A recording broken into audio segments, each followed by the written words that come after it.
How do you do? Mr. Carl Laemmle feels it would be a little unkind to present this picture without just a word of friendly warning. I think it will thrill you. It may shock you. It might even horrify you. So if any of you feel that you do not care to subject your nerves to such a strain, now is your chance to, well, we've warned you.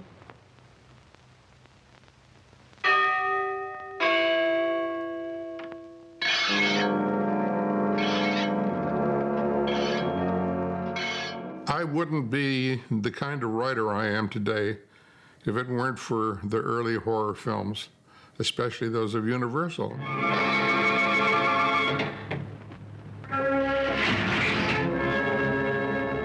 I have to admit, I don't admire horror films.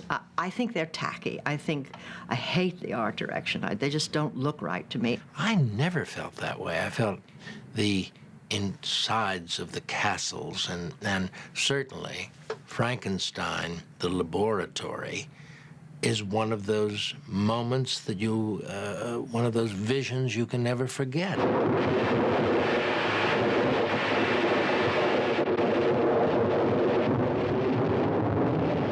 I never got enough of them. You got scared, but you enjoyed it.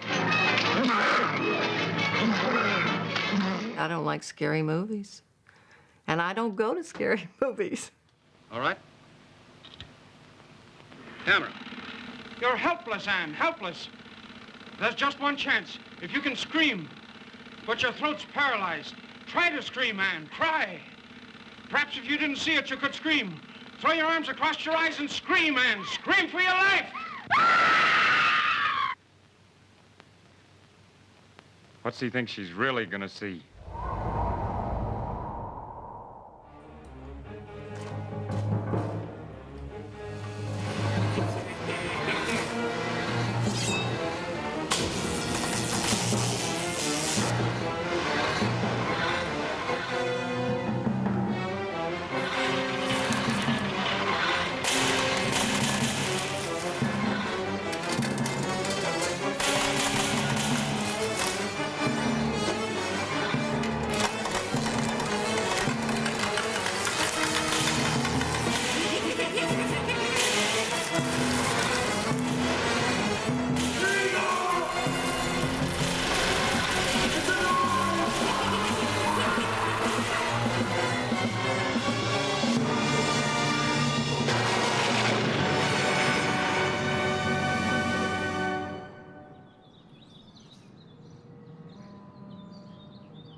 This house in Hollywood is the home of Forrest Ackerman. He has turned it into a museum for science fiction and horror, known affectionately as the Acker Mansion, Horrorwood, California. Through his magazine, Famous Monsters of Filmland, Ackerman excited a new generation to the horror film, youngsters like Steven Spielberg and John Landis being especially keen on those from Universal. Universal horror to us in the 30s, it meant that almost monthly we were going to have a gourmet feast of horror. Have a potato. It would not only be quantity, but quality. All of the Universal films really were outstanding.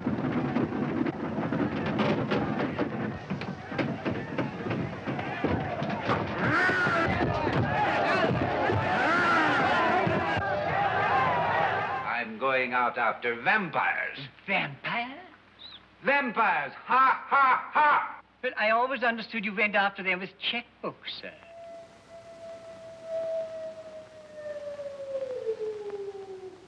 Listen to them. Children of the night. What music they make.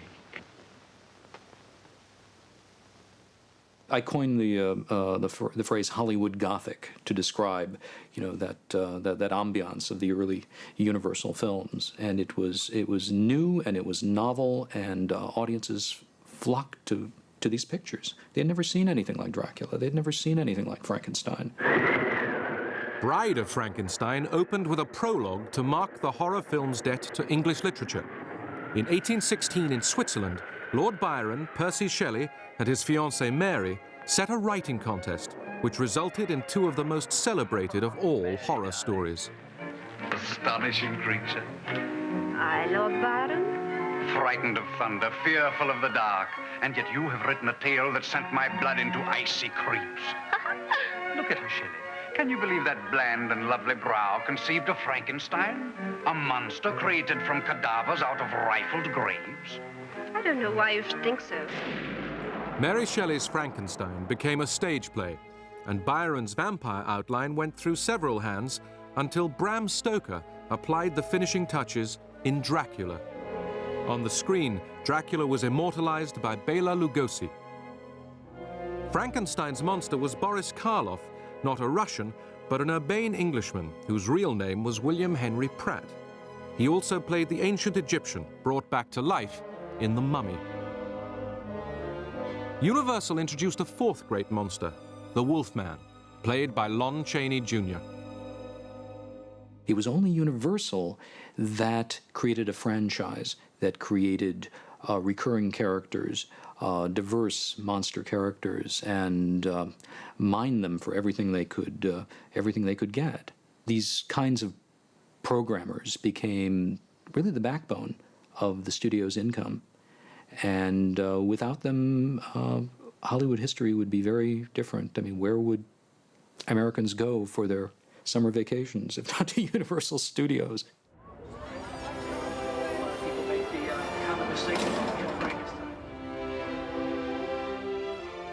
Universal is one of the few studios to allow the public to tour its backlot. It is the only Hollywood studio still producing on its original site, with some of its old sets still standing. Highly successful now, in the old days, Universal was often in financial trouble. Its primary purpose was to make program pictures for rural audiences, with an occasional big picture to bring prestige. Long before she was acclaimed for her role in Titanic, Gloria Stewart knew the old Universal. It was a B studio, and it was out sort of in the boondocks, the hills. They still were using the hills behind Universal for Western locations. Westerns provided a training ground for new talent. Both Janet Gaynor and Fay Wray started in two real Westerns. It was like a family. It was like a family. The atmosphere at Universal had a kindliness to it. The studio was founded by Carl Laemmle, a German-Jewish immigrant who was devoted to his family. Once he had fought for the little man in the picture business, fought and won.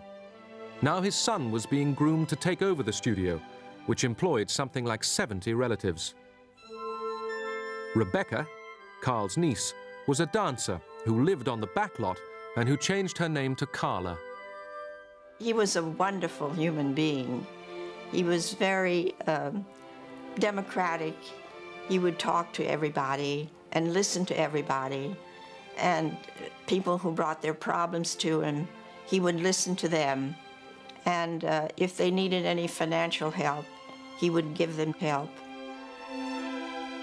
Laemmle was not an educated man, but he employed a secretary who was. He made Irving Thalberg the head of the studio at 21, and he wasn't even a relative. Thalberg produced for Laemmle an epic. Directed by Wallace Worsley, The Hunchback was just another well-made historical drama. The reason no one who saw it ever forgot it was due to Lon Chaney.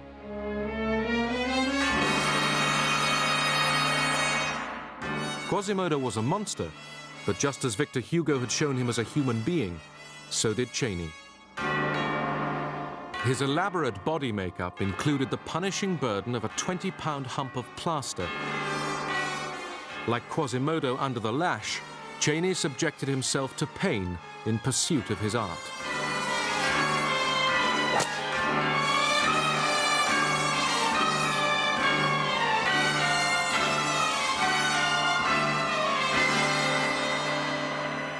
Sets for The Hunchback dominated the backlot for years.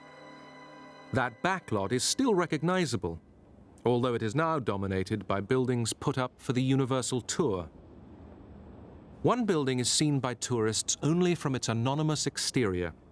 It contains the oldest film set in the world, the famous Stage 28, still in continuous use.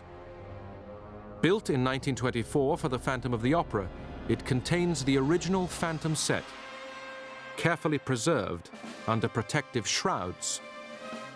The auditorium of the Paris Opera.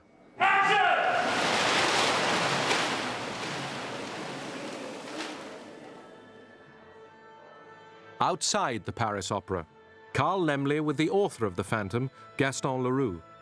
Laemmle's first idea was to bring film crews to Paris, but that would mean closing the opera. The vast foyer was built on Stage 28, but Universal needed further technical advice. They called upon Ben Carré, a French art director working in Hollywood.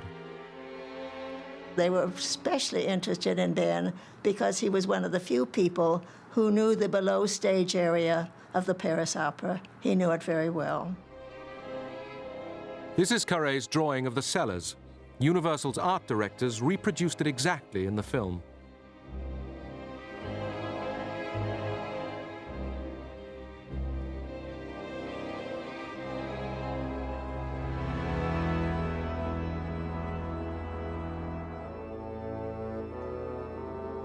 This was the style forever to be associated with Universal horror. From drawings by a Frenchman, constructed by an Englishman, given the Gothic atmosphere of Germany. This most European of studios proved a creative melting pot.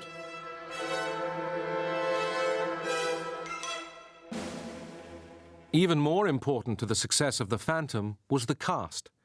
With Norman Kerry and Mary Philbin as the love interest, who would play the Phantom? Lon Chaney or It Can't Be Done, said director Rupert Julian. Chaney had a clause in his contract that no glimpse of his makeup should be seen before the film's release. Even publicity stills were censored. The Masked Ball was one of several scenes filmed in two-color Technicolor, making Chaney, costumed as the Red Death, look even more menacing.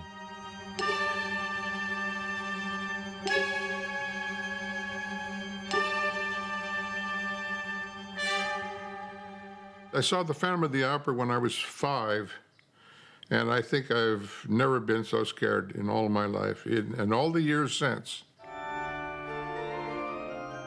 The most frightening part began when the Phantom abducted the girl he loves to his lair, and she becomes curious about his mask. And as Mary Philbin was contemplating taking the mask off the Phantom, I was kind of leaning back in my seat, worried of what I was going to see.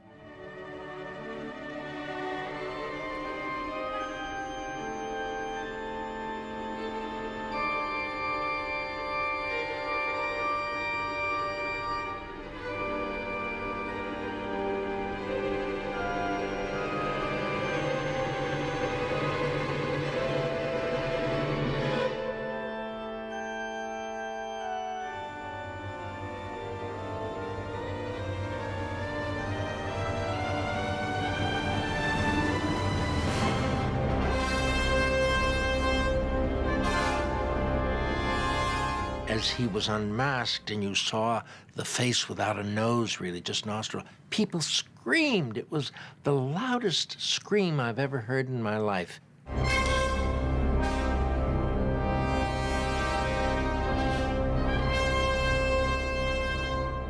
And that night, I went to see it with my brother, and we came home around 9 o'clock at night, and we crossed a bridge into a ravine, and he hid under the bridge. And when I crossed over, he jumped out and frightened me all over again. And I ran home screaming, and my father beat the hell out of my brother. The Phantom had a troubled production. This final chase was shot by another director. Nevertheless, it grossed $2 million, more even than Hunchback, whose cathedral set it reused.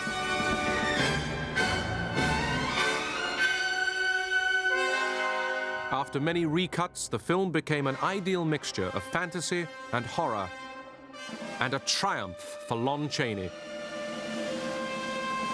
His makeup was disturbingly similar to the wounds of many war veterans.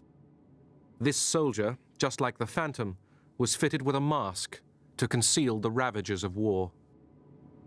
World War I set in motion huge developments in the arts, in the dramatic arts, in the visual arts, and in the burgeoning medium of the motion picture.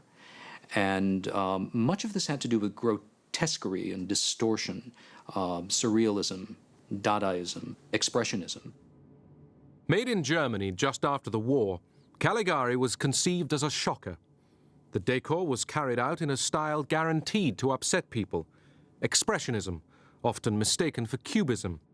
It was modern art, regarded by many as degenerate. The design was the idea of the art directors. Caligari is considered the first true horror film, for it told of a monster compelled by a mad doctor to murder innocent victims.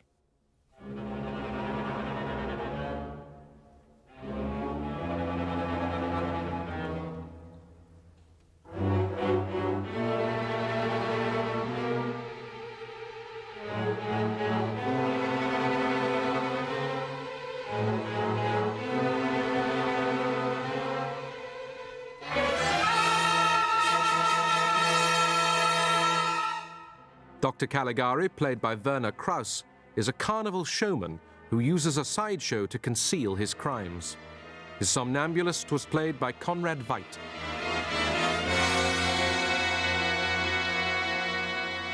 A similar mad doctor appeared in Universal's mystery thriller. Its heroine was Laura LaPlante, and its shocks were laced with humor. American films always sidestepped the supernatural. Ghostly occurrences were invariably staged by criminals. In that film, you can see all of the trappings of the later horror pictures, the long, dark corridors, the billowing curtains.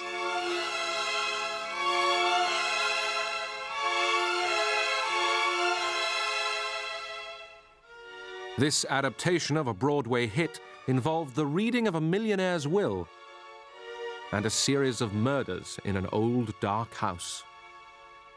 Cat and the Canary is another film that affected me deeply, especially the scene in the library where the lawyer is talking about the will, and the bookcase behind him keeps opening a little, and there's a hairy hand coming out that's going to get him, you know, and it scared the hell out of me.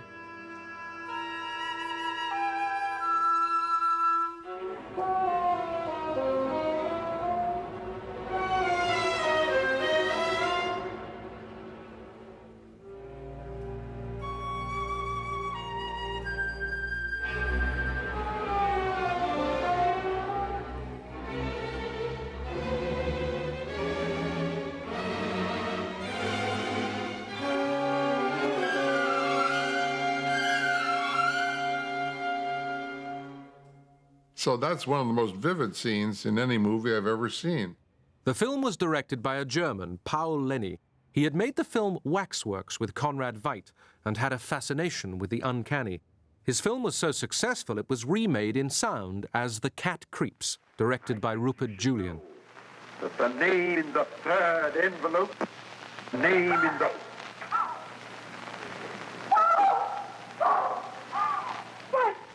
Two years later, James Whale would pay further tribute with The Old Dark House. Film critic Gavin Lambert asked Whale about the films which had influenced him. He talked about Paul Lenny a lot. He particularly liked The Cat and the Canary for its mixture of comedy and horror. I could see why. He very much liked another film which I've never seen, I believe it might even be a lost film, called The Last Warning, which takes place, it's something to do with a murder's been committed in a theatre while they're rehearsing a play, and I could see that that would appeal to James very much because he had a great sense of theatre and had been a theatre actor.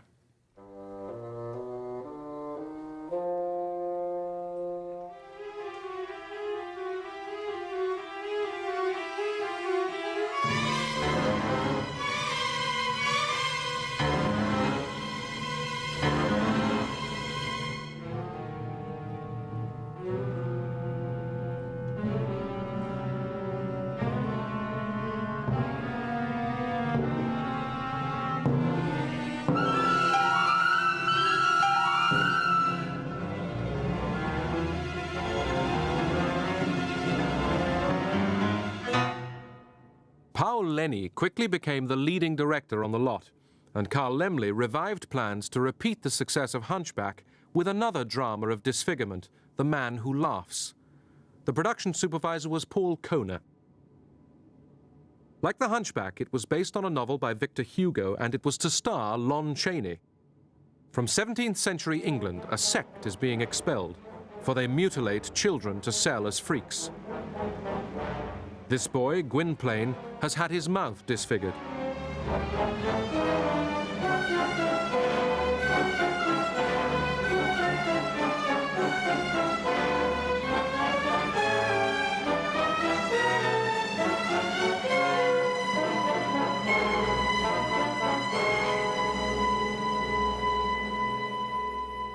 At the last minute, Chaney withdrew. Gwynplaine, grown up, was played by Conrad Veidt. It fell to a makeup artist named Jack Pierce to replace Chaney's artistry. Part of his job was to give Veidt a death's head smile. Gwynplaine and a blind girl, Dea, Mary Philbin, travel in the caravan of Ursus, who watches as they fall in love.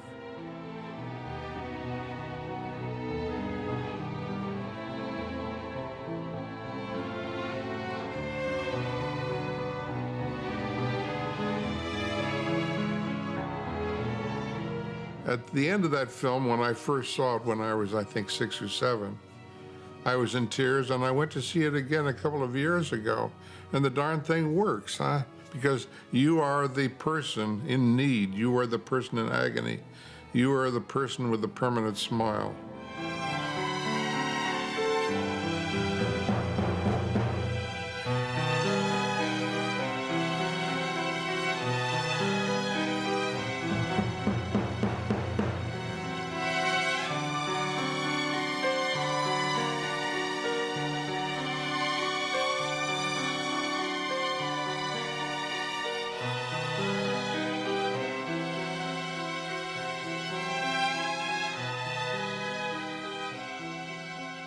Staged on a scale as lavish as Hunchback, with a dazzling command of the latest techniques, it was more sophisticated and ran into censorship troubles for its sexual boldness.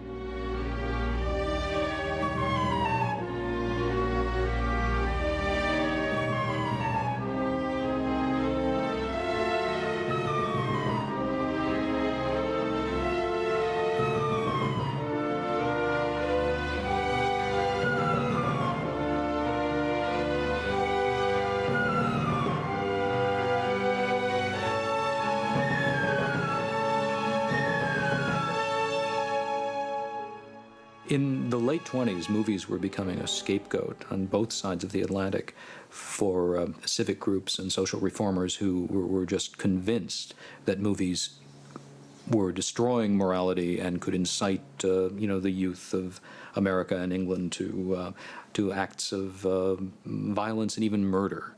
This actually was played out in a rather bizarre court case after the film London After Midnight was released, and a young man who had strangled his girlfriend in a park in London based his defense on the fact that he had seen Lon Chaney in London After Midnight, and his makeup had so unhinged his mind. The vision of that shark-like mouth and ghastly pale face had turned him into a murderer.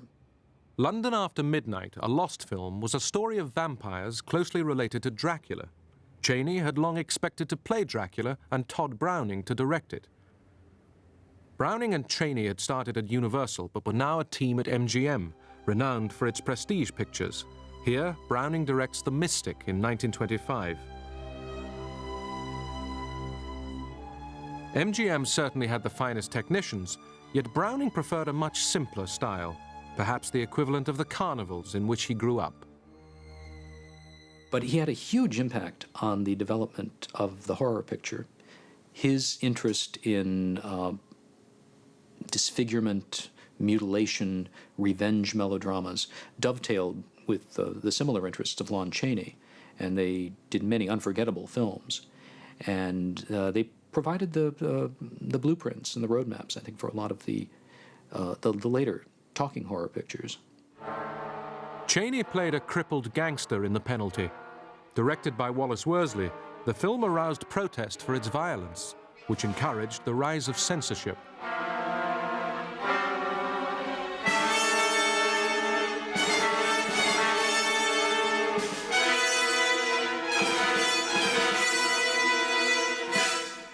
Why were audiences responding to these grotesque makeups and stories involving mutilation and crippled characters and deformity? And I think one of the reasons was that you had unprecedented numbers of maimed and mutilated soldiers returning from the Great War. And these were men who in earlier wars would have died from their wounds, but the same advances in science and technology that made the destruction possible also brought about advances in medicine that let these men live. And they, I think, were kind of a guilty reminder that just wouldn't go away about that war. And none of Lon Chaney's films really deal with a story of a wounded war veteran, but I think that's really what he was playing over and over and over.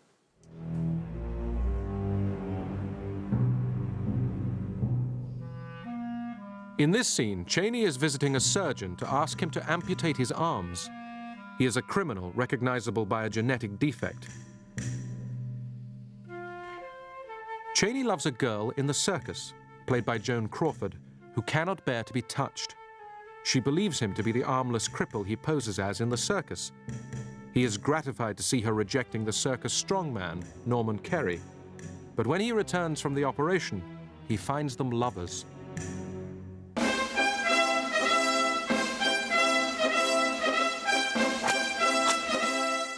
He decides to cause an accident which will tear the strong man's arms from his body.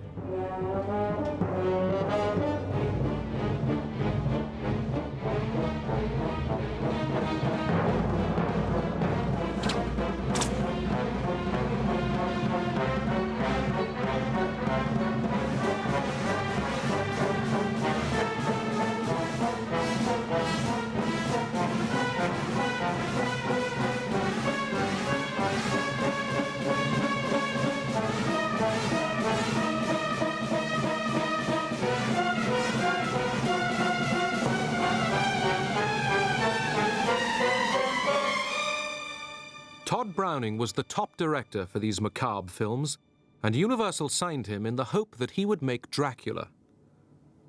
Bram Stoker's novel had become a successful stage play, but Laemmle's studio readers warned him that no audience could stand it. But Uncle Carl gave the studio to his son as a 21st birthday present in 1929. He had raised the boy on German folklore. Carl Laemmle Jr.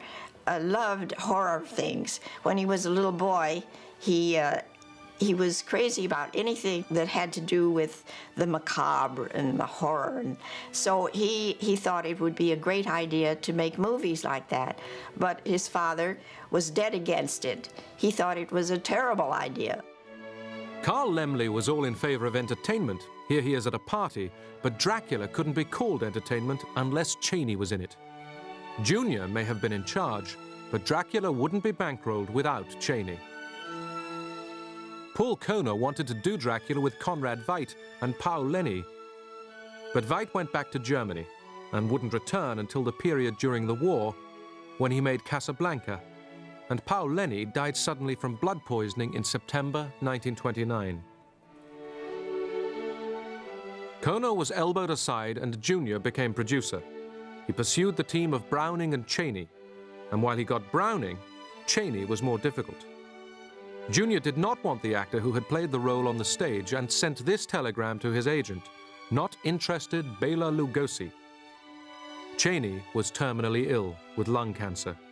He made one talking picture and died in August 1930.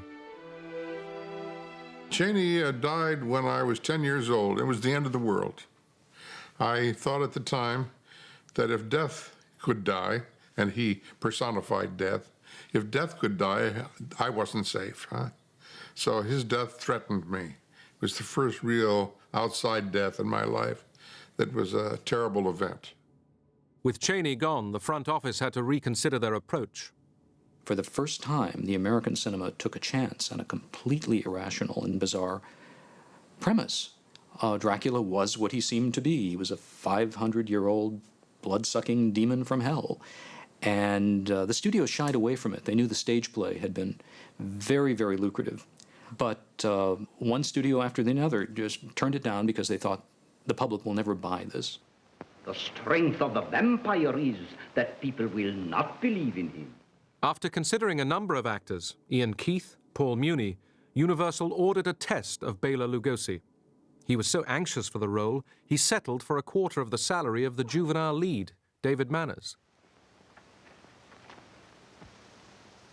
I can quite understand Mr. Harker's concern.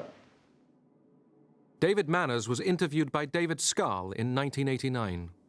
He said the production was very disorganized and that the cast really did not take it seriously, with the exception of Lugosi, who apparently was, unlike a real vampire, couldn't get enough of his reflection in the mirror and apparently strode up and down the set in front of a full-length mirror with his cloak pulled over him, intoning to himself, "I am Dracula." Now that you have learned what you have learned, it would be well for you to return to your own country. I prefer to remain and protect those whom you would destroy. I grew up in Hollywood, and my mother was the script girl. And when she was carrying the script on Dracula, I went with her at night, and I'd sit on the coffins and do my homework while I was watching the filming. I don't know how my homework got done because I was terrified of Lugosi. I was convinced that he was the real Dracula. He was Dracula. He always acted like Dracula. He became, he got into his character. So I was told then that he kept a casket on his room. Whether it's true or not, I don't know. But that were the rumors. But he was very nice. Nick Webster visited Lugosi's house with his mother. As I remember, the house was also kind of dimly lit, velvet hangings and that sort of thing. It was there was an air of mystery there that as a young boy, I probably added to it in my mind. But the point was that it was a rather scary experience being in that dark, dim place and listening to Dracula with those piercing eyes of his. For 30 years, audiences had enjoyed live music with their films, and the lack of it in the talkie made Dracula seem especially eerie.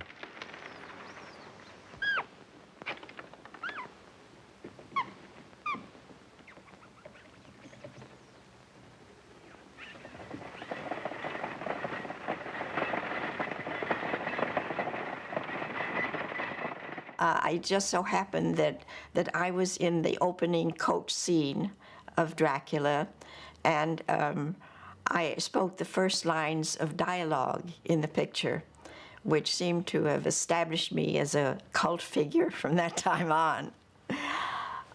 Perhaps you'd like to hear the among the rugged peaks that frown down upon the Borgo Pass are found crumbling castles of a bygone age. I say, driver, a bit slower. No.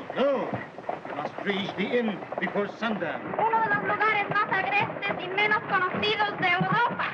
For a few years, at the dawn of talkies, Hollywood was producing simultaneous foreign language versions of its domestic product. Some of these were in French, some of them were in German, most of them were in Spanish. And Paul Kohner had the opportunity to do the Spanish version of Dracula, and he decided to upstage Todd Browning's effort at every chance he could. Kohner was only too anxious to work on the Spanish version. He'd fallen in love with its Mexican star, Lupita Tovar, who had just played in the Spanish version of The Cat Creeps. See, he went to Mr. Laemmle and said, the dubbing is fine, but the first studio that makes a picture with their own actors in their own language is going to be a sensation. And Mr. Laemmle says, well, you got any idea? Kohner hired George Melford, a veteran director who spoke not a word of Spanish. He and his crew worked at night after the Browning Company finished. Una vez que estaba yo en la terraza, salió de entre las sombras.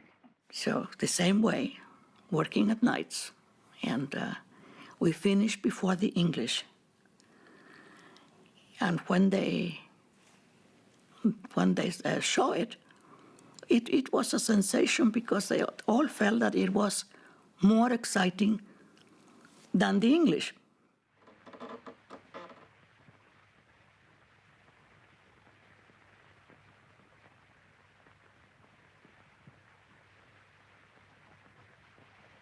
The result is a film that, unlike many of these foreign versions, which are very forgettable today, is actually superior on most technical levels to the Todd Browning film.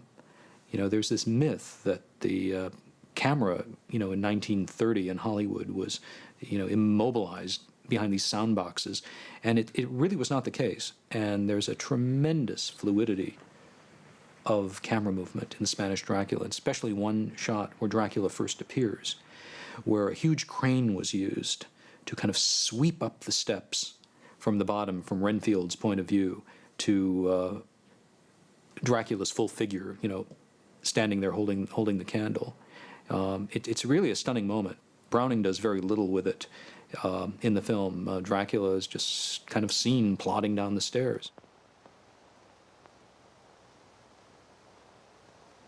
I am Dracula. But in the Spanish film, Renfield comes into the Great Hall and is dodged by a bat.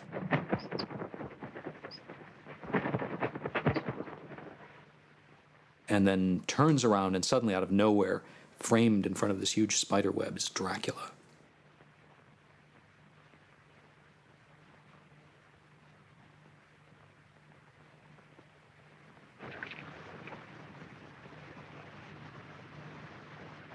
Soy Drácula. No podía usted ser más oportuno.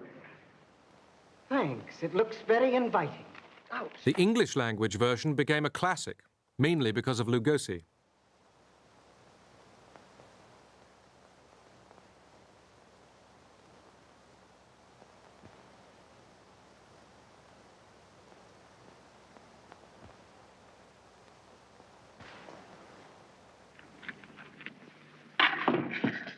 The Spanish version needed more elaborate technique because Carlos Villarreal was no match for Lugosi.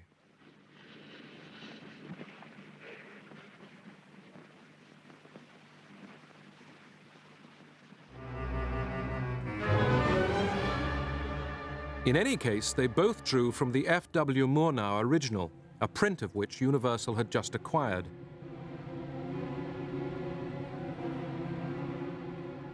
Murnau captured the very essence of Gothic legend in his film.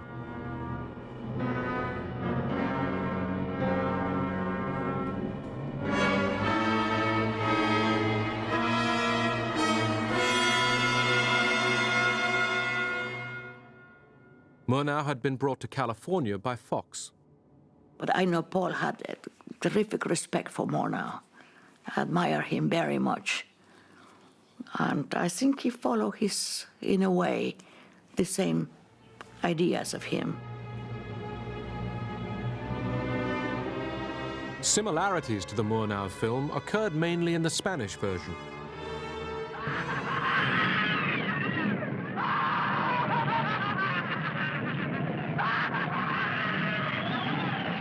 It was odd about Dracula because I think a lot of young people, myself included, had their first sexual little kicks because there was something about him at the neck of that girl, silently working away at it.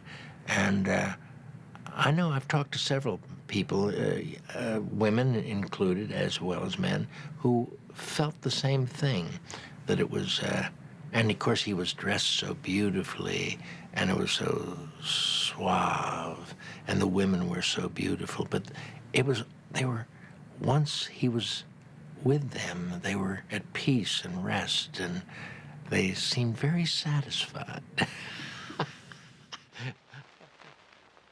Thanks largely to Dracula, Universal had its only profitable year during the Great Depression in 1931. The supreme monster in the Universal Gallery was the one created by Mary Shelley. Would you like one of my flowers?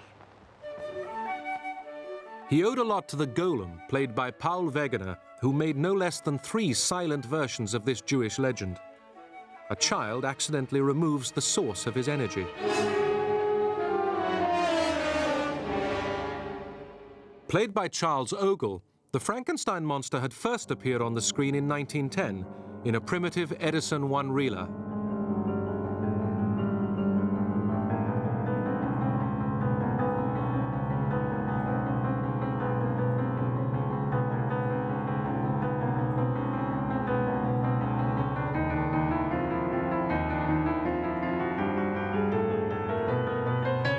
This press sheet is all that remains of a 1915 version with Percy standing.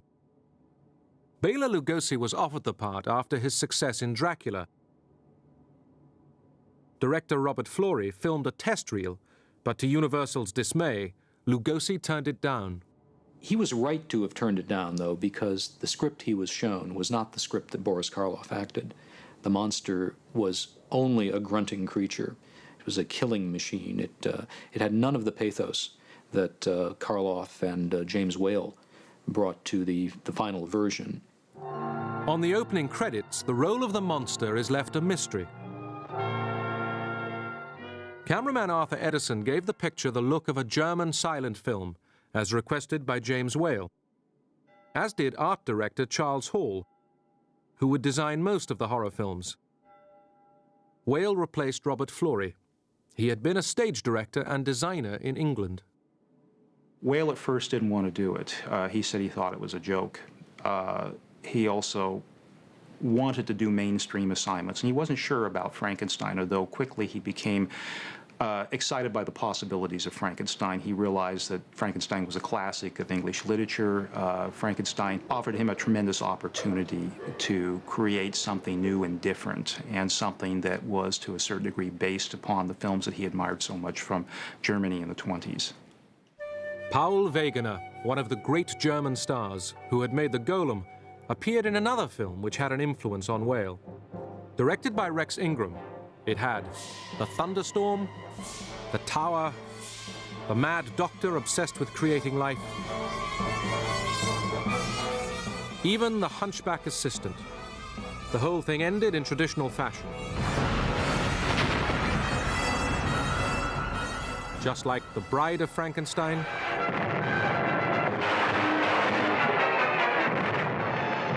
The Ghost of Frankenstein, and The Black Cat.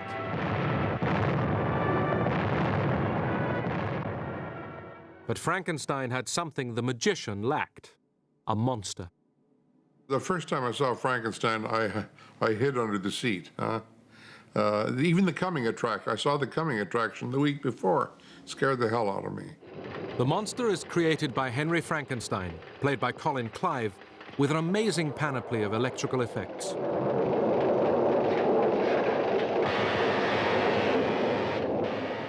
There was a man in Santa Monica named Ken Strickfaden, and he was a tinkerer with electronics, and he built all sorts of incredible machines that did all sorts of fancy but useless things. All kinds of zaps and bolts of lightning and everything. So they leased his equipment. To hire Strickfaden's equipment cost Universal $10,000, a staggering sum for the period.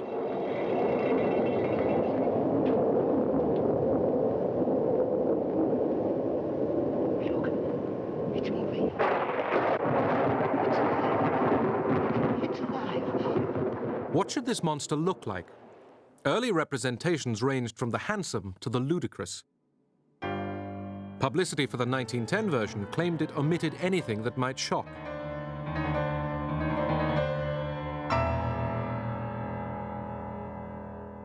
James Whale may have drawn upon a role he had played on the London stage: the mute, half-dead son in A Man with Red Hair. George O'Brien had worn boots weighted with lead in Murnau's Sunrise, which may have inspired the monster's walk. Boris Karloff had acted in scores of pictures since the war, but was still unknown. Well, it seems perfectly simple to me. He was recommended to James Whale, who saw that he had exactly the right qualities. He made some sketches and gave them to Jack Pierce, now in charge of makeup at Universal. Jack Pierce was, I think, one of the finest makeup men I've ever known. He took such pride in whatever he did. And as a little girl, I used to watch him make up Boris Karloff as Frankenstein. I was absolutely fascinated. Gloria Jean was a child star at Universal at the time Boris Karloff was making Son of Frankenstein and Tower of London. But I'd sit there by the hour, and it took hours for him to make up. I know that it was an extraordinarily arduous film to do. My father lost 25 pounds during the making of Frankenstein. Jack Pierce's makeup for Boris Karloff was top secret.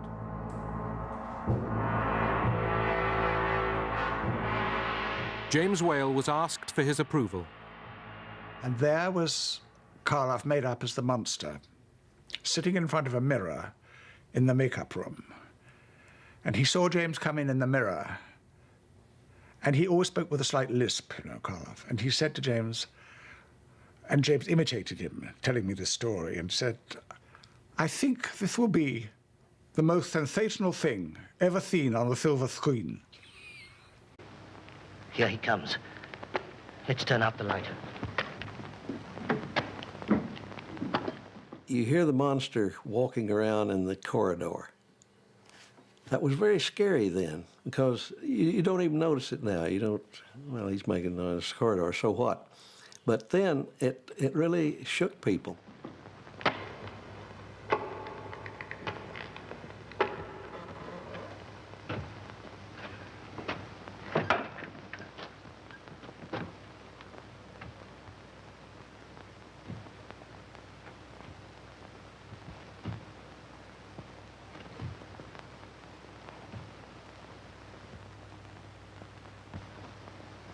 When the monster came out with that rolling walk, you could hear kids' heads hitting. They were hiding behind the seats, and you could hear them trembling. This scene with Mae Clarke, which particularly scared audiences, was inspired by Caligari.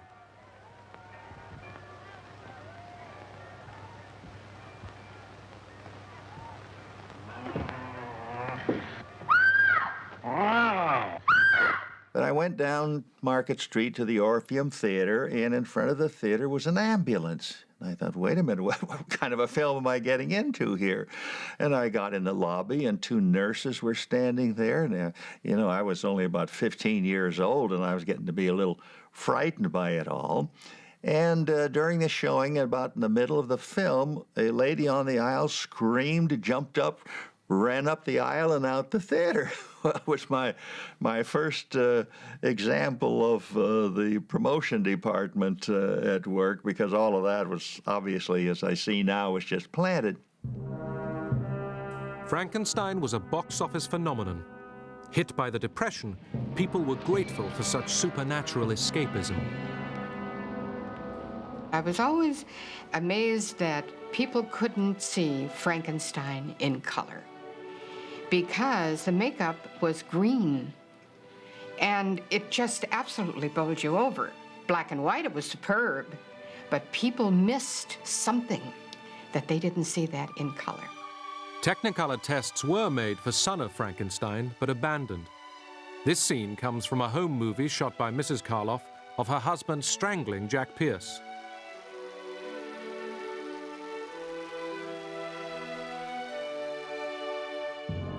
The original Frankenstein was previewed in Santa Barbara.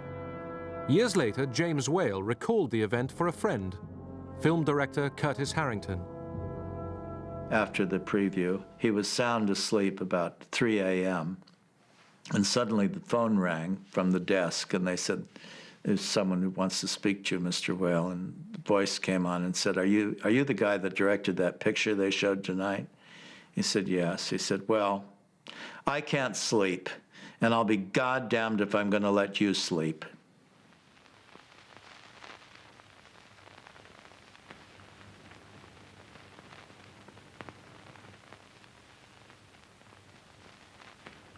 The Mummy wasn't all that original an idea when Universal produced the film in 1932, because essentially they were remaking Dracula, using even some of the same cast members, a lot of the same set decorations and props, as a matter of fact, and the same story.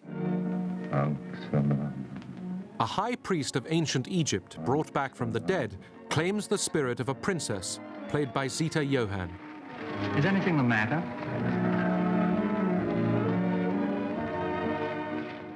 But it played into the public's great fascination in the 20s and 30s with Egypt and Egyptology. When Howard Carter and Lord Carnarvon discovered the buried treasure of King Tutankhamun in Egypt, the author of the script of the mummy, John Balderston, was present as a New York Times reporter. He wrote for director Karl Freund an unusually restrained horror film. It has only 1 or 2 scenes in it that last for 5-6 seconds that shock you and scare you. The mummy comes alive. You just see him open his eyes, and you don't see him walking. All you see is a piece of linen bandage treading across the floor, but that does it.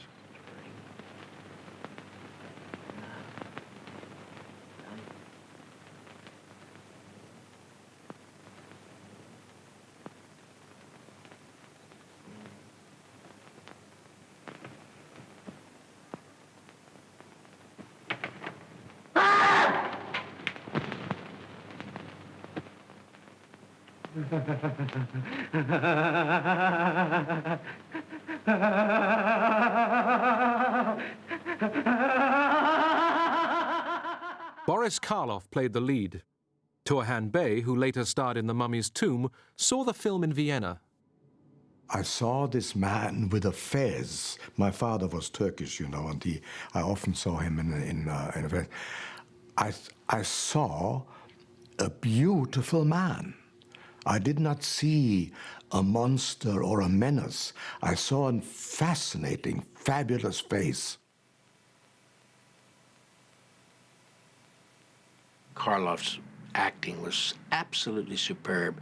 What he portrayed through his eyes, through all of that makeup, the wrapping, there was this magnificent human being, noble human being. Permit me to present you with the most sensational find since that of Tutankhamun. This is very sporting of you. May I ask why? We Egyptians are not permitted to dig up our ancient dead. Good evening. We've come to ask for shelter. We've lost our way. We're absolutely cut off. Don't you understand? We can't go forward and we can't go back. The road's blocked on both sides. Landslide.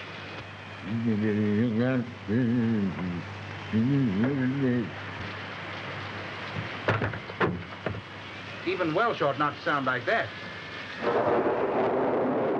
Karloff felt this role was a waste of his talents. He had little more dialogue than in Frankenstein.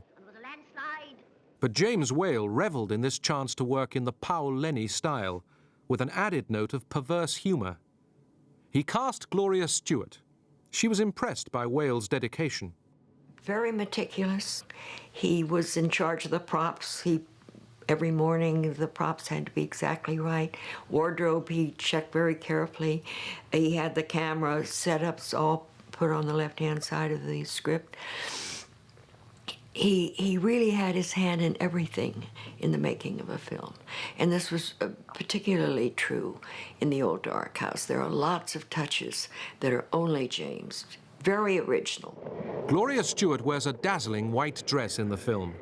Whale said he wanted her to look like a white flame.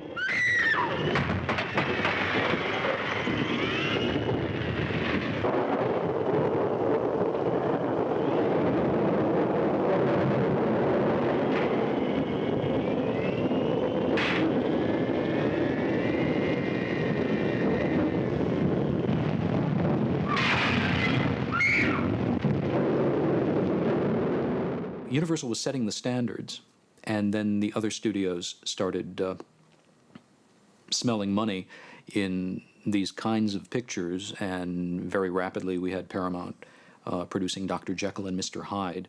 A version of Dr. Jekyll was Universal's first contribution to the horror film.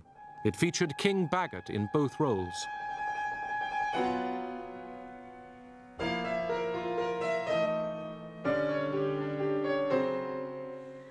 John Barrymore had played in an impressive version in 1920. Inspired by the legendary stage performance of Richard Mansfield, he did the transformation in a single sustained take.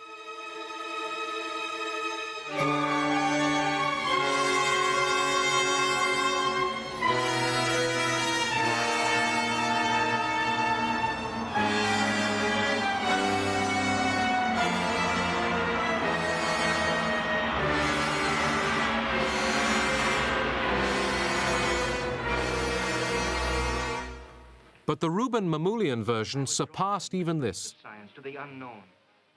Starring with Frederick March was the stage actress Rose Hobart. It was really kind of fascinating because Barrymore's version, he had a, you know, his head came up to a peak kind of, and it was so frightening. The minute this awful face came on, you know, everybody kind of went, what is that, you know? And so we saw the whole picture, the way he had done it, made sure that we weren't copying any of the things that he had done. The transformation from Jekyll into Hyde occurs in a single uncut take.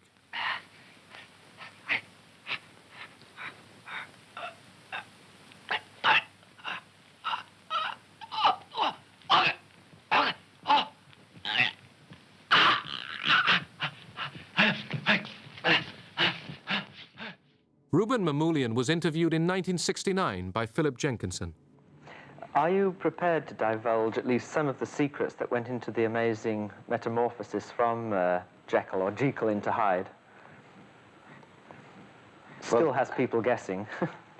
I will save you a great lot of film this time because my answer is going to be very short. No. You'll forgive me. That's the only professional secret that I have kept so far. I'd like to keep it a little longer. The secret of how it was done was only revealed after Mamoulian's death. The cameraman was Carl Struss, and the trick he used was one he introduced in Ben-Hur when Christ heals the lepers. The filter was graduated from red to blue. Makeup painted red was filmed through the blue filter. As the filter slowly revolved to red, the makeup apparently disappeared. Dr. Jekyll used the trick in reverse.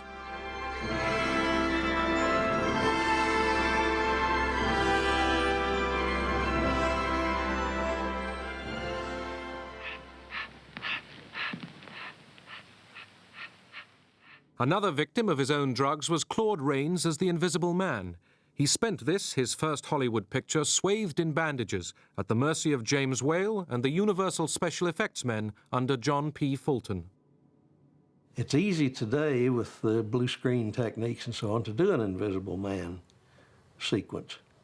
But at the time that one was made, it was almost impossible. You're crazy to know who I am, aren't you? All right, I'll show you. There's a souvenir for you. And one for you. I'll show you who I am and what I am. Look, he's all eaten away. Huh? How do you like that, eh? Claude Rains played with Gloria Stewart. It was a close set, especially when Claude, lost his bandages and became invisible. So people have asked me, I had no idea. I have no idea. I've never talked to anyone who ever said how it was done. And it was all done with black velvet. The Invisible Man, when he's running around wearing clothes and you can't see his hands or face, he was wearing a black velvet covering over his head and hands. In fact, they made a whole bodysuit of black velvet. This would leave a dark area. Then the same film would be on the same set without the camera being moved. It's locked down. The same scene would be filmed again on the set, and the set would print through on the black where his face and hands were. It was horrible. Flora, my darling. Thank God you're home, Jack. I would have come to you at once, Flora, but for this. Claude Rains used to back me into the scenery. You know, until James would say, "Now, Claude, you are not in the theater. We can just cut and redo it again. It has to be 50-50. Gloria is not going to have her back to the camera." Oh, so sorry, James. Sorry, Gloria. Sorry. Why did you do this? For you, Flora. For me? Yes, for you, my darling. I wanted to do something tremendous, to achieve what men of science have dreamt of since the world began, to gain wealth and fame and honor, to write my name above the greatest scientists of all time. Claude Rains became central to my life during all those years from the age of 12 or 13 when I saw The Invisible Man on up through my high school days, because almost all boys are paranoid, huh? There's the macho thing of the you against the world against you. And The Invisible Man says, "I'm going to conquer the world." And every boy worth his salt sees that character and becomes Claude Rains, becomes the Invisible Man, and wants to have that power. I shall offer my secret to the world with all its terrible power. The nations of the world will bid for it, thousands, millions. The nation that wins my secret can sweep the world with invisible armies. Dieses deutsche Volk emporführen durch eigene Arbeit. Adolf Hitler seized power in Germany the year the picture appeared, and life began alarmingly to imitate art. Jews were expelled from Germany, and the film industry was severely affected. Carl Laemmle was among those who organized rescue missions. While medieval barbarism was being reintroduced to Germany, Universal continued to exploit it for entertainment, using the style of the old German cinema.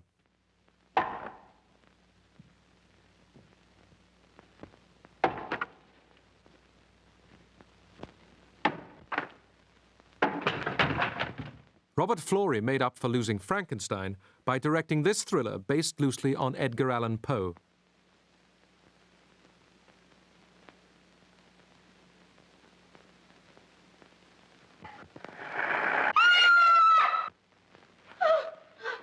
The finale was an elaboration of Caligari.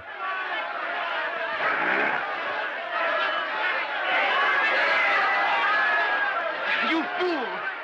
The film caused newspapers to comment on the public appetite for frightening spectacles. Little did they know what was to come.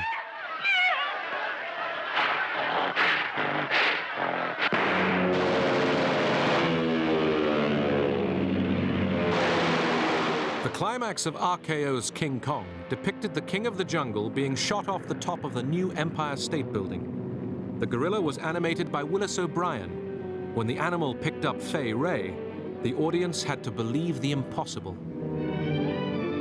It was mostly imagination, although there was this big hand with a big steel rod in it so that they could elevate it.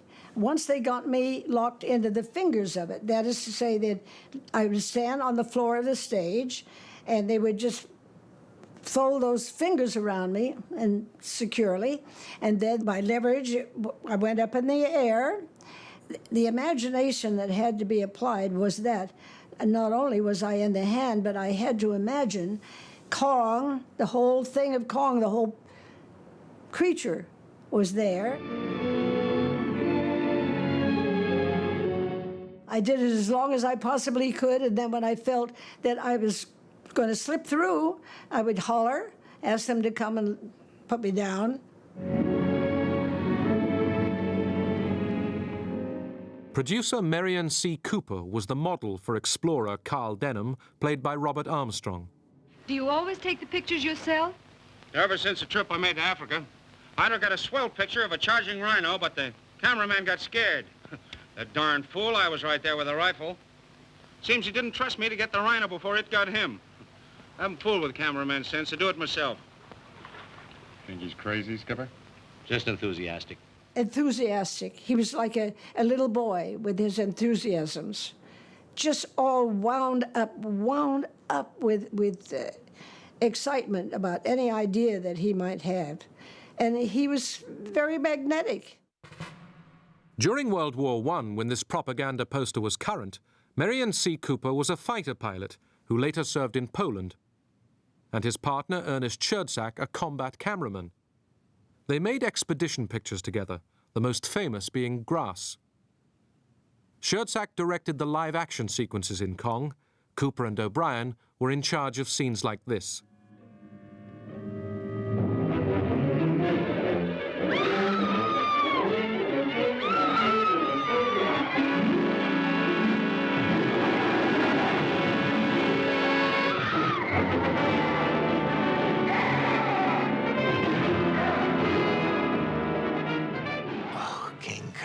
Couldn't believe it. I just couldn't believe they could do that.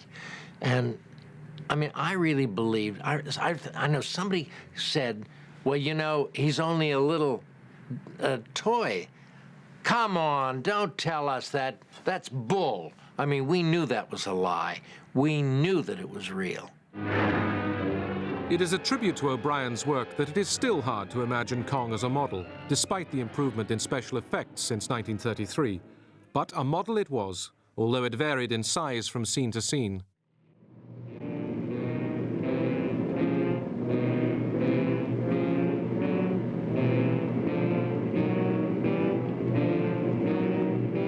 The picture had the most sophisticated special effects of any film of the 1930s.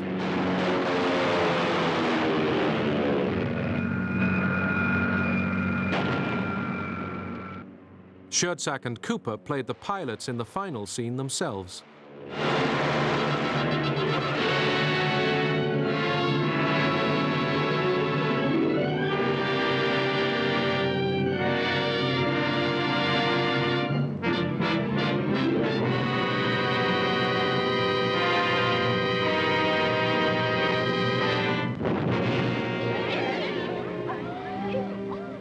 Well, Denham, the airplane's got him.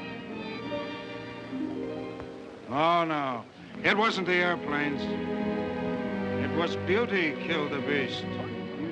Even before release, word got out about Kong, and Fay Wray was signed by Warner's to work on 2 pictures with the hard-driving director Michael Curtiz.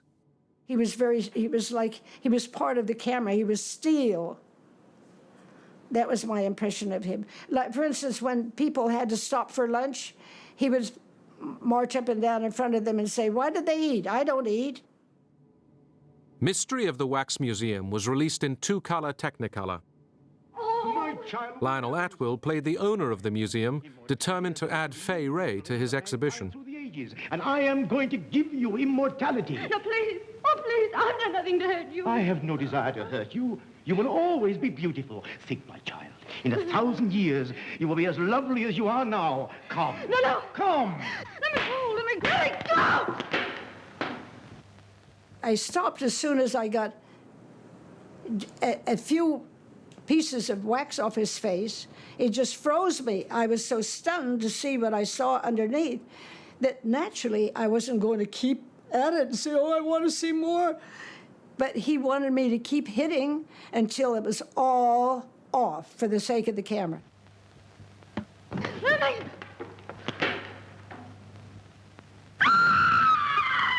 Oh, that one really scared me.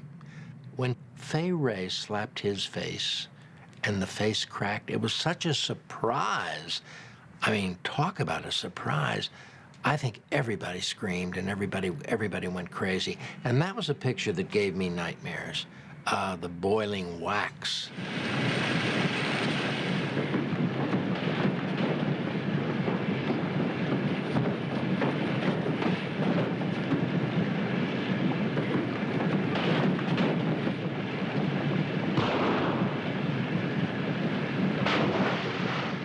It was the right picture to see color. If I had seen Frankenstein in color, I would have been very unhappy, I think, and I certainly hope it's never colorized today because it's a black and white picture. Ideal in black and white was The Black Cat, directed for Universal by Edgar Ulmer. On the picture, Ulmer fell for the script girl, Shirley Kassler, and their daughter became an actress and film historian, Ariane. My father had very definite ideas all the time about the look that he wanted for the film. And again, it goes back to his German background. At the time, you had an architecture that was called the Bauhaus. And my father loved Bauhaus. The set designs of that apartment, that house, is definitely Bauhaus. Plus the fact that he wanted to give it the German expressionistic design and look, the shadow and light.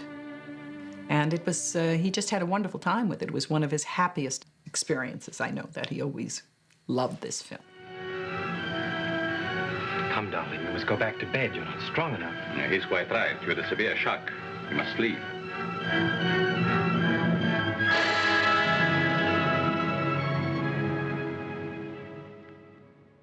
Bela Lugosi was cast opposite Boris Karloff for the first time.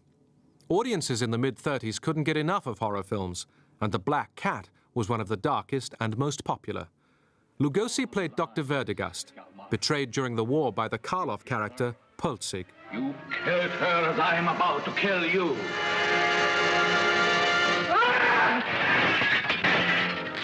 The climax had Verdegast preparing to skin Polzig alive. Do you know what I am going to do to you now? No? Did you ever see an animal skin, Hjalmar? That's what I'm going to do to you now. The front office was appalled at what they were getting, especially since the Papa Lemley was away, and they really didn't know how this thing was out of hand. This was not what they expected at all. As a consequence, there was 2 days extra shooting that was put in. And my father was always very proud of the fact that he pulled a fast one. The famous scene where you have Karloff with his pussycat in arm, walking and strolling through with all of the encapsulated glass tubes in which he keeps his previous preserved wives. He got that scene in the reshoot. They never understood how wicked and marvelous that scene was. The Black Cat was the culmination of a personal obsession by Ulmer. He shot it in 19 days on a low budget, and it made a fortune. But Ulmer was in disgrace. His script girl lover was already married to a Lemley. Universal let him go. Ulmer named the Karloff character after Hans Polzig, art director of the Golem and a follower of the Bauhaus. But he based him on Fritz Lang. My father had great admiration for Lang, but he was, as a person, not a very nice person. And he felt that he was a sadist. That was the way he worked. I mean, you know, crop in hand and all of the caricatures that we see of what a German kind of director would have been in that era. Fritz Lang directed the film which probably had the greatest impact on the American science fiction and horror film, Metropolis, a vision of the future made on an epic scale.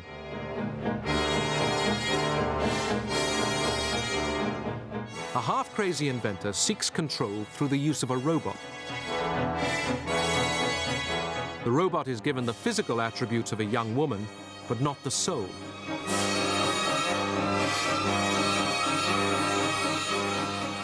Metropolis inspired James Whale, as Ernest Thesiger as Dr. Pretorius and Colin Clive as Henry Frankenstein harness the energy from an electrical storm to create a woman, a bride for Frankenstein's monster.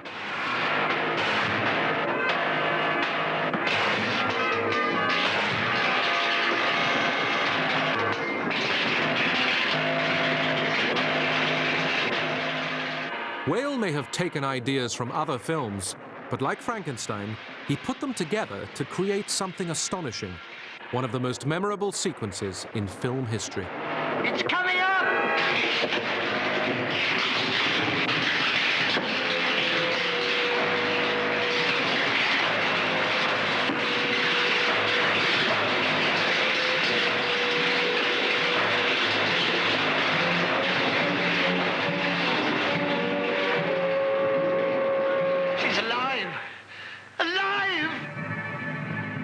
Whale had fought against doing a sequel to Frankenstein, but finally realized the rich parody he could make with the help of Elsa Lanchester and Ernest Thesiger.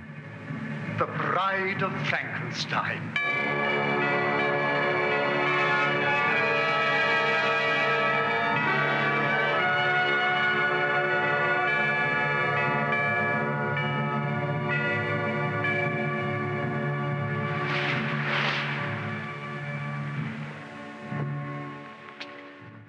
At 4 o'clock, everything stopped for tea, for these were English players, Colin Clive and Valerie Hobson.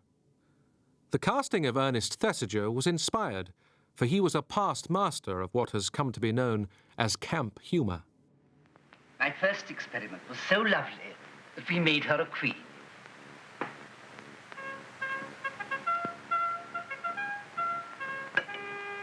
Charming, don't you think? Did Whale recall this French trick film from 30 years earlier?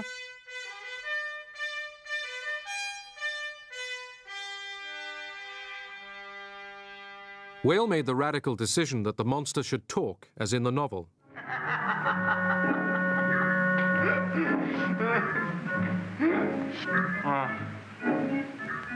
Oh, I thought I was alone. Good evening. Smoke? Friend? Yes, I hope so. Have a cigar. They're my only weakness.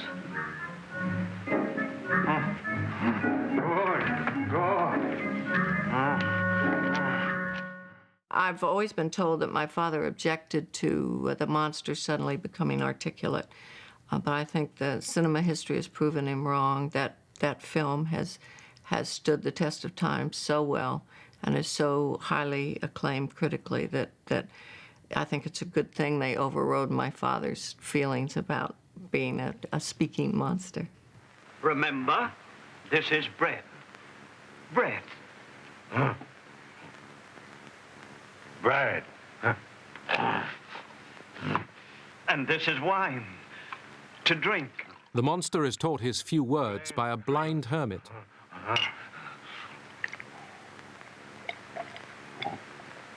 Good. Good. We are friends, you and I. Friends. Good. Good. The monster hopes for a similarly warm reception from his bride. Friend?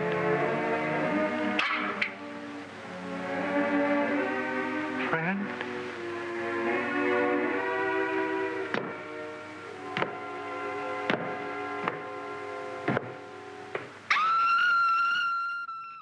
Like many horror films of the 30s, Bride of Frankenstein ran into trouble with the censors.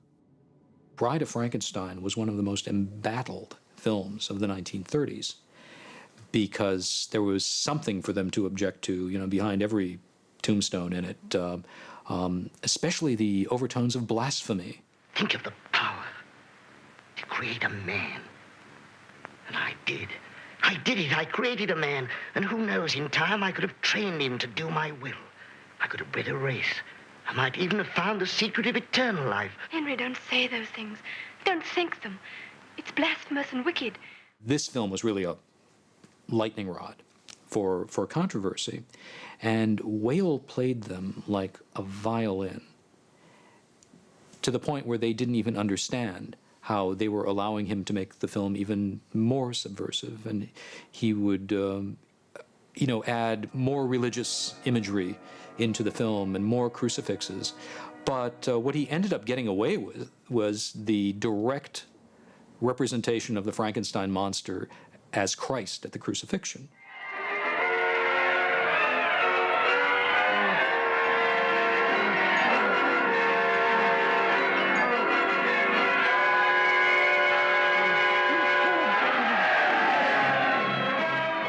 The film did not make quite as much money as its predecessor, but received rave reviews and stands today as perhaps the most admired of all the horror films.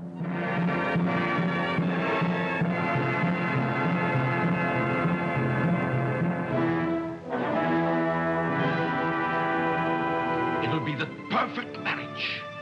The perfect love. For many critics, this Karloff Lugosi vehicle was the last straw. Forever and ever. Torture.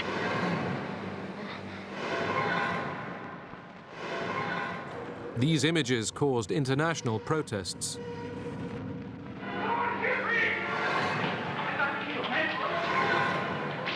Oh, you're avenged. After this British embargo, American horror films went into hibernation for 2 years. Intended as a whale extravaganza with Lugosi, Dracula's Daughter ended up a B picture without him. This film had something else for censors to object to. Why are you looking at me that way? Won't I do? Yes, you'll do very well indeed. Do you like jewels, Lily? This is very old and very beautiful. I'll show it to you. I don't think I'll pose tonight. I think I'll go if you don't mind. Please don't come any closer. Dracula's Daughter, I think, was the last, really, of that first cycle. It also marked the end of the Laemmle regime at Universal. And that's another reason that the later horror cycle had a completely different flavor. The Laemmles lost their studio because they had borrowed too heavily. Laemmle Sr. was a gambler, and he gambled on box office successes that failed to happen. The Standard Capital Corporation took over. Laemmle Sr. survived for only 3 more years. As in a horror film, Laemmle Jr. gradually succumbed to a mysterious illness and became an invalid for the rest of his life.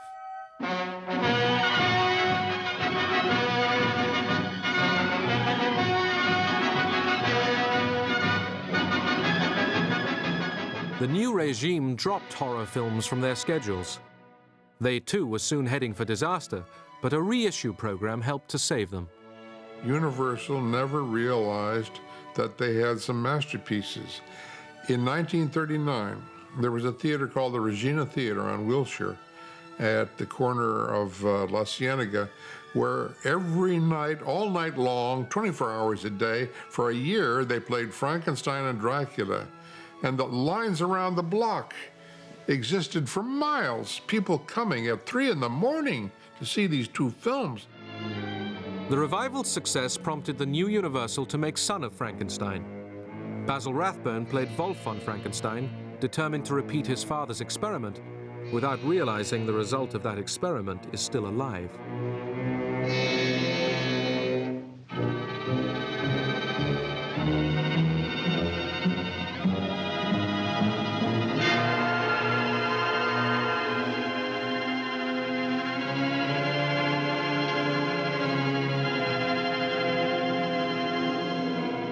Bela Lugosi played Igor. You see that?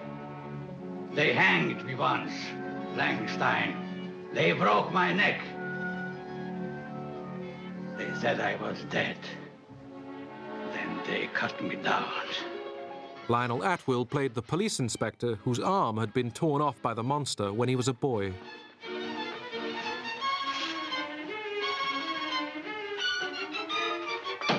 My cousin Jay and I used to imitate him all the time. If we were anyplace near a dartboard, we'd find something, cardboard or cork or something, and put it in the arm and walk over to the dartboard and put the darts in our arm. And people would scream, "What are you doing?" But it was a good effect. Director Roland V. Lee wrote the picture as he shot it. Yet he said he'd never worked on a film on which there was so much laughter. On Karloff's 51st birthday, he received news of the birth of his daughter, Sarah. My father felt that by the time the 3rd Frankenstein film was made, that the storyline had run out, that the monster was apt to become, and he was proven right, apt to become a brunt of jokes, a caricature. He had lost a lot of what my father wanted to communicate as far as the monster being a victim. And he simply felt that the storyline had run out and anything else would have been anticlimactic. All the same, Karloff's monster was given a memorable exit.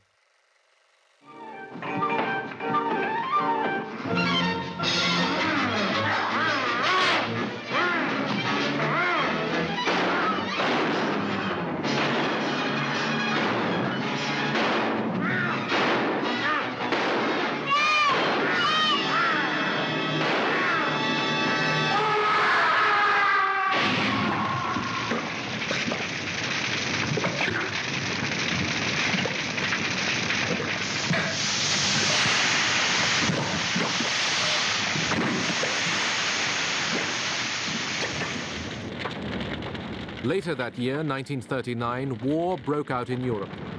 It was due to the failures of the peace treaty for the First War, that war which had been the hidden inspiration for so many horror films. But it wasn't until the end of that first Universal horror cycle that a film in France, J'accuse, faced it right on. And there's a terrifying moment at the end of J'accuse where the dead of World War I rise from their graves with their broken, mutilated faces, and they march on the cities of the world.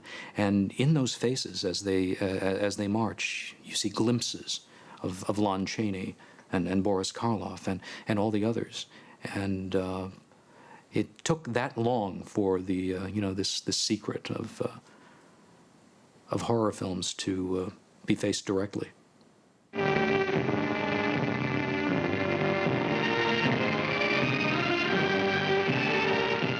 Regardez-les bien pour que l'envie de vous battre s'arrache à jamais de vos cervelles.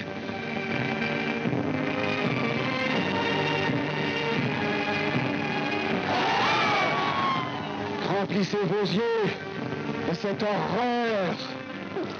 There are no monsters because you cannot even define what is a monster. We only consider a monster according to his looks. There are lots of monsters with pretty faces. This man, as handsome as a Greek god, is SS Obergruppenführer Reinhard Heydrich, architect of the final solution, the extermination of Jews, gypsies, and other undesirables in death camps. The Nazis turned the Jews into monsters so they would forever be outsiders. In 1941, Lon Chaney Jr. played Universal's fourth great monster.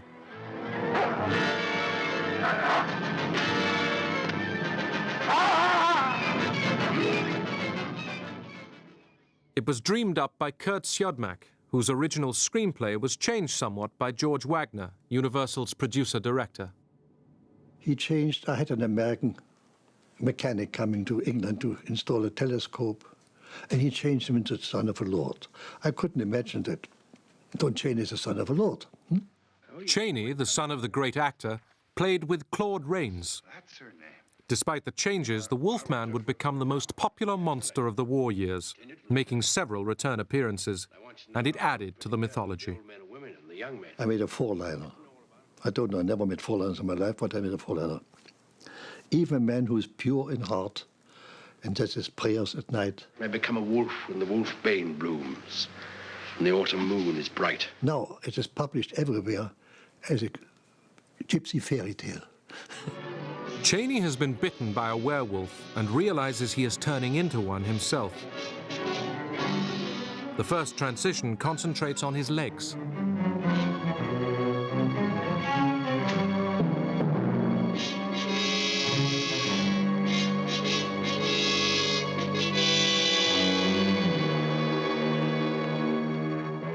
Here's a man, he hasn't sinned, and is bitten by a wolf, and has a horrible fate. And once escapes that fate, he doesn't know what happens to him. It reminds me actually of myself, because I was born a Jew, 1902, in Germany. Would I have chosen to be a Jew in Germany in 1902? No, I wouldn't. I mean, it's our fate. I'm sitting here in this palatial estate which you see today. Yeah, what do we know? Without Hitler, I wouldn't be here. The Nazis themselves, of course, were real human monsters.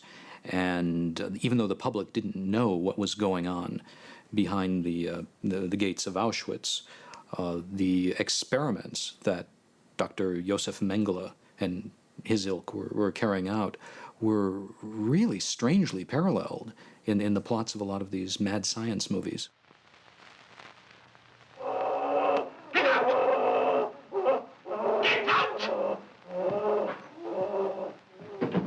They're vivisecting a human being. They're cutting a living man to pieces. Doctors carrying on unethical experiments, and it was almost there was an intuition that this was going on.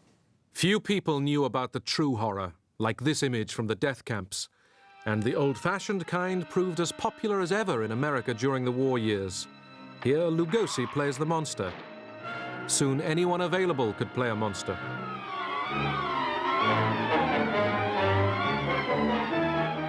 Sustained by audiences of children, the monster films have outlived far more famous productions, and so have the myths. Count Dracula sleeps in this coffin, but rises every night at sunset. Chick is right. This is awful silly stuff. Everyone knows that a vampire is destroyed by daylight.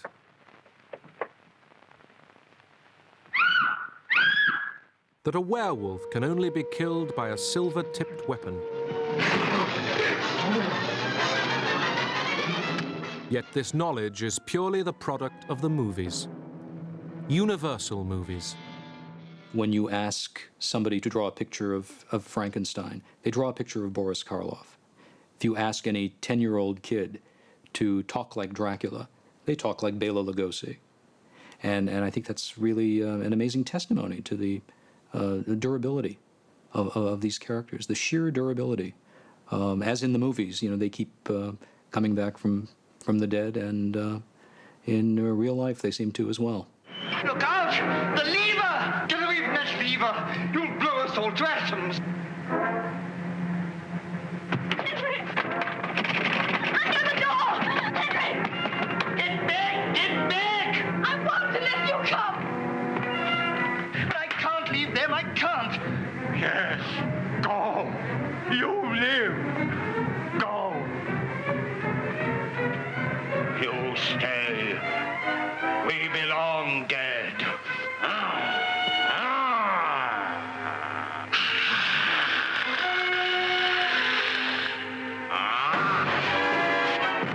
The films have inspired generations of filmmakers and film goers.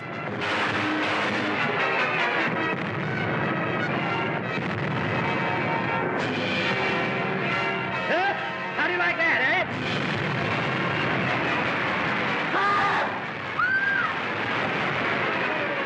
The weirdest thing is that so much of it, here I am, an elderly gentleman, and I saw all these things 60, 65 years ago, and they are imbued in my memory bank. I still get a lot of pleasure just talking about it. I think they were really important films, really important. For one who has not lived even a single lifetime, you are a wise man.